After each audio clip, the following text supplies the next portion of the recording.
Good morning friends. আজকের যে powerful টপিকটা নিয়ে আমি আলোচনা করব সেটা হচ্ছে প্রসপেক্টিং ফর্মুলা। ঠিক আছে, ডেলি কতজনকে অ্যাপ্রোচ করা উচিত, এই টপিকটা নিয়ে আজকে আলোচনা করব। কারণ অনেকেই আমাকে জিজ্ঞেস করে যে স্যার ডেলি কতজনকে অ্যাপ্রোচ করলে রেজাল্ট আসে। কেউ পাঁচজনকে মেসেজ করে রেজাল্ট চায়, আবার কিন্তু কেউ 50 জনকে মেসেজ করার পরেও রেজাল্ট পায় না।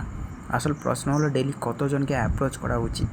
তো আজকের ভিডিওতে আমি এমন একটা ফর্মুলা শেয়ার করব যেটা ফলো করলে আপনি বুঝতে পারবেন আপনার গোল অনুযায়ী ডেলি কতজন প্রসপেক্টের সাথে কথা বলা দরকার। প্রথম কয়েকটা ভুলের কথা আমি বলবো, সবথেকে বড় ভুল যেগুলো, অনেক মানুষ প্রসপেক্টিংকে লটারি মনে করে। কারণ ভাবে আজ 10 জনকে মেসেজ দিলাম, কাল 2 জন জয়েন করবে। কিন্তু রিয়েলিটি হলো প্রসপেক্টিং একটা নাম্বার গেম। যদি একটা উদাহরণ দিই, যে 100 জনের মধ্যে মাত্র 50 জনই কিন্তু রিপ্লাই করে অ্যাভারেজ, এবং 20 জন ইন্টারেস্টেড দেখায়, 10 জন মিটিং দেখবে এবং তার থেকে 2 থেকে 5 জন জয়েন করে। তাই রেজাল্ট না দেখে আমাদের কিন্তু অ্যাক্টিভিটি কাউন্ট করতে হবে। এরপর ডেলি অ্যাপ্রোচ একটা গোল্ডেন রুল। ডেলি অ্যাপ্রোচের একটা গোল্ডেন রুল, যদি বিগিনার হতে চাও তাহলে শুধু নতুন নয়, ডেলি 20টা থেকে 30টা প্রসপেক্ট আমাদের কিন্তু দিতে হবে। কারণ নতুনদের কাছে স্কিল কম থাকে, স্কিল ডেভেলপ করার জন্য তাদের কিন্তু প্র্যাকটিস দরকার। যদি ইন্টারমিডিয়েট মাইন্ডসেট হয়, যদি কিছু এক্সপিরিয়েন্স থাকে, তাহলে ডেলি 30টা থেকে 50টা প্রসপেক্ট। এবং যদি লিডার লেভেল, যদি বড় টিম বিল্ড করতে চাও, তাহলে কিন্তু ডেলি 50 থেকে 100টা প্রসপেক্ট। ওকে, এরপর যেটা জানাবো সেটা হচ্ছে কোয়ালিটি ভার্সাস কোয়ান্টিটি। অনেকে বলে আমি 100 জনকে মেসেজ করি, কিন্তু মেসেজে হাই, হ্যালো, ইন্টারেস্টেড এই সমস্ত কিছু লিখলে কিন্তু লাভ হবে না।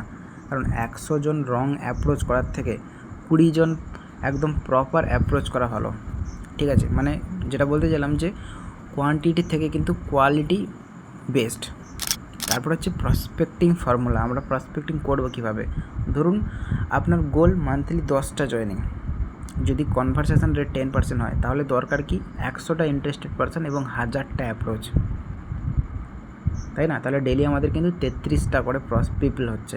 অর্থাৎ গোল অনুযায়ী ডেলি টার্গেট ফিক্সড করতে হবে আমাদের। ডেলি অ্যাক্টিভিটি চেকার, যদি আমি এটা একটা ট্র্যাক তৈরি করি, যে ফার্স্ট অ্যাপ্রোচ, আজকের কতজনকে কন্ট্যাক্ট করলাম, এটা হয়ে গেল। নেক্সট হচ্ছে ফলো আপ, কতজনকে ফলো আপ করলাম, এটা হয়ে গেল। নেক্সট প্রেজেন্টেশন, কতজনকে প্ল্যান দেখালাম, এটাও হয়ে গেল। এবং ক্লোজিং, কতজন জয়েন করলো, এই একটা চার্ট আমি তৈরি করে রাখবো। এটাই হচ্ছে ডেলি অ্যাক্টিভিটি চেকার। নেক্সট হচ্ছে ফলো আপের গুরুত্ব। বেশিরভাগ মানুষ একবার মেসেজ করে ছেড়ে দেয়, কিন্তু রেজাল্ট অনুযায়ী অনেকে সেলসের 5 থেকে 7 নম্বর দিন ফলো আপ কন্টিনিউ করার পরেই কিন্তু জয়েন করে। তাই প্রথম ফলো আপ এবং দ্বিতীয় ফলো আপ এবং তৃতীয় ফলো আপ করতেই হবে। 3বার আমাকে একটা প্রসপেক্টকে ফলো আপ করতেই হবে, তবেই কিন্তু আমাদের কাছে পজিটিভ রেজাল্ট আসবে। নেক্সট হচ্ছে ডেলি প্রসপেক্টিং ফর্মুলা। আমি যদি একটা টার্গেট তৈরি করি যে আমি সকালে 10টা প্রসপেক্টকে কল করব, দুপুরে 10টা এবং সন্ধ্যায় 10টা, তাহলে 30টা কমপ্লিট হলো। এবং রাতে ফলো আপ করবো। এভাবে করলে কিন্তু কনসিস্টেন্সিটা বজায় থাকে। নেক্সট হচ্ছে সোশ্যাল মিডিয়া প্রসপেক্টিং। আমরা কোথায় লিডের সোর্সগুলো আছে, সেখান থেকে প্রসপেক্টিং কী করবো, লিড কোথা থেকে পেতে পারি? প্রথম হচ্ছে ফেসবুকে comment section, group, friend suggestion, সেটা। ইনস্টাগ্রাম থেকে কি ফলোয়ার্স, রিলস এঙ্গেজমেন্ট এবং হ্যাশট্যাগ। তারপর হচ্ছে হোয়াটসঅ্যাপের কী করতে পারি, স্ট্যাটাস ভিউয়ার, কন্ট্যাক্ট, এবং লিঙ্কডইনে কী হচ্ছে প্রফেশনাল অডিয়েন্স। এখান থেকে কিন্তু আমরা লিডের যে সোর্সগুলো সেগুলো কিন্তু পাচ্ছি। নেক্সট হচ্ছে স্ট্রেঞ্জার অ্যাপ্রোচ ফর্মুলা। আমরা স্ট্রেঞ্জারকে অ্যাপ্রোচ কীভাবে করবো? কখনও ডিরেক্ট বিজনেস অফার আমরা কোনো দিন করবো না। কারণ আমরা যদি এরকমই বলে দিই যে বিজনেস করবেন, এটা কিন্তু ভুল। আমাদের সঠিকভাবে কীভাবে করতে হবে সেটা হচ্ছে, প্রথমত হচ্ছে রিলেশনশিপ বিল্ড করতেই হবে। নেক্সট কনভারসেশন স্টার্ট, তারপরে হচ্ছে নিড ফাইন্ড আউট, তারপরে প্রেজেন্টেশন।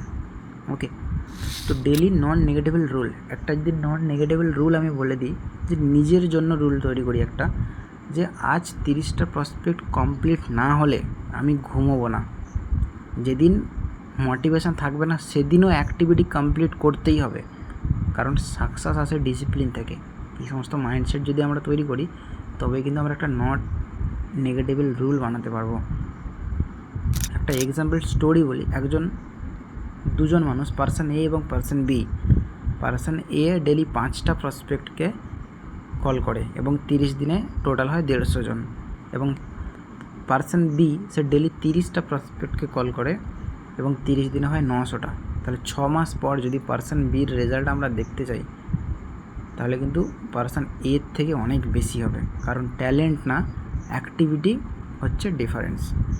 এবং ফাইনাল একটা ফর্মুলা বলবো, যদি সিরিয়াস হয় যে বিগিনার হলে তোমাকে প্রথম 20 থেকে 30টা ডেলি প্রসপেক্ট কমপ্লিট করতেই হবে, এবং যারা ইন্টারমিডিয়েট তারা হচ্ছে 30 থেকে 50টা ডেলি, লিডার 50 থেকে 100টা ডেলি, এবং daily follow up, daily tracking, consistency. কারণ মনে রাখবেন যে আপনার ইনকাম নির্ভর করে আপনার ডেলি প্রসপেক্টিং অ্যাক্টিভিটির ওপর। আপনি আজ যত বেশি কোয়ালিফাইড মানুষকে অ্যাপ্রোচ করবেন, আগামী 30 থেকে 90 দিনে তত বড় রেজাল্ট পাবেন। তাই আজ থেকে একটা টার্গেট নিন যে 20 থেকে 30 জন বা 50 জনকে কিন্তু প্রতিদিন কনসিস্টেন্সি প্রসপেক্টিং করবেন। কারণ উইনার্স রেজাল্টের পিছনে দৌড়ায় না, উইনার্স কিন্তু ডেলি অ্যাক্টিভিটি কমপ্লিট করে। সো ভিডিওটি ভালো লাগলে লাইক, শেয়ার এবং সাবস্ক্রাইব করতে ভুলবেন না। কমেন্টে লিখুন আপনি ডেলি কতজনকে অ্যাপ্রোচ করেন। দেখা হচ্ছে আগের ভিডিওতে। বাই।